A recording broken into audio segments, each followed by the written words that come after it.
Perkenalkan, namaku Nara. Waktu libur kuliah, aku sengaja menginap di rumah nenek. Rumah tua yang tenang, tapi punya satu hal yang aneh. Jam dinding di ruang tamunya. Kadang mati, kadang hidup. Jam itu tapi selalu hidup selepas maghrib. Dan selalu mati tepat jam 3.18. Hujan turun perlahan, kamar hening jadi teman. Saatnya beristirahat dan mendengarkan cerita hujan Jumat itu. Libur semester ini, Nara memutuskan untuk menginap di rumah neneknya di pinggiran kota. Sebuah rumah tua yang sejuk dan penuh kenangan masa kecil. Sudah bertahun-tahun ia tak berkunjung ke sana. Dan meski tempat itu masih terasa nyaman, ada sesuatu yang membuatnya tak bisa lepas dari rasa penasaran. Di ruang tengah, tergantung sebuah jam dinding tua, berbingkai kayu ukir dengan suara detik yang lambat dan berat. Jam itu terlihat biasa saja, kecuali satu hal. Kadang mati, kadang hidup. "Nek, kenapa jam ini sering mati?" tanya Nara sambil menunjuk ke dinding. Neneknya hanya tersenyum kecil, lalu menjawab pelan. Jam itu memang begitu dari dulu, akan berdetak sendiri selepas maghrib. Tapi selalu mati lagi, pas pukul 3:18 pagi. "Kenapa bisa begitu?" tanya Nara. Nenek terdiam lalu berbisik, "Sudahlah Nara, jangan terlalu penasaran. Ini rumah tua, banyak hal yang lebih baik tidak dicari tahu." Namun Nara justru semakin tertarik.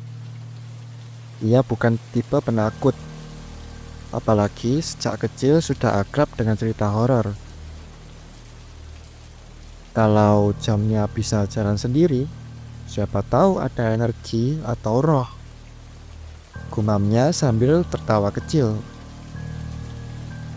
Tapi di balik tawanya, ada rasa ingin tahu yang makin besar. Malam berikutnya selepas maghrib, jarum jam yang semula diam mulai bergerak perlahan. Detik demi detik berdetak kembali. Nara memperhatikan, mencatat waktunya. Dan seperti yang nenek katakan, saat matahari terbit, jam kembali diam tepat di pukul 3.18. Beberapa malam ia mencoba menahan kantuk demi menyaksikan apakah ada kejadian aneh lainnya. Neneknya beberapa kali memperingatkan, "Jangan begadang Nara, rumah ini tidak suka kalau ada yang menantang." Tapi malam itu Nara memutuskan untuk bertahan. Ia menyiapkan kopi, duduk di depan jam dinding dan menatapnya. Pukul 2, pukul 2:45, hingga pukul 3. "Sedikit lagi," kata Nara sambil menahan kantuk berat. Pukul 3:16, pukul 3:17. Kelopak matanya tak kuasa lagi, lalu ia tertidur. Ketika Nara membuka matanya, ia tidak lagi berada di ruang tengah. Di sekelilingnya hanya kabut tebal, tembok-tembok kusam, dan lorong-lorong yang tak berujung. Suara gemerisik terdengar dari setiap sudut, lalu jeritan. Satu, dua, hingga puluhan sosok mengerikan muncul. Dengan wajah rusak, tangan panjang melambai, mata kosong, dan mulut menganga lebar menjeritkan suara asing. Nara berlari, menjerit, menangis. Tapi lorong itu tak berakhir. Sosok-sosok itu terus mengejarnya. Nara sambil berteriak, "Nenek, tolong!" Di dunia nyata, nenek terbangun dengan firasat yang buruk. Ketika hendak sholat subuh, ia terkejut. Nara tak ada. Gelas kopinya masih di meja. Tubuhnya tak terlihat, tapi jam dinding masih berdetak. Jarumnya diam di pukul 3.18. Tapi detiknya tetap berbunyi, detik demi detik tak berhenti. Dengan tangan gemetar, nenek menyiapkan sesajen dan air bunga. Ia mengeluarkan kitab tua dari lemari, lalu mulai membacakan mantra dalam bahasa kuno. "Jika cucuku dibawa oleh waktu, biarlah waktu membawanya kembali," kata nenek. Di sisi lain, Nara mulai terhuyung. Suara tangis dan jeritan kini terdengar seperti gema di dalam kepalanya. Ia hampir menyerah.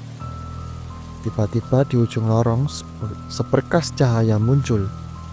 Suara neneknya menggema samar. "Pulanglah, pulanglah nak, pulang." Dengan sisa tenaga, Nara berlari ke arah cahaya itu. Sosok-sosok gelap mencoba menariknya, menggenggam bajunya, mencakar lengannya, tapi cahaya itu terus menguat.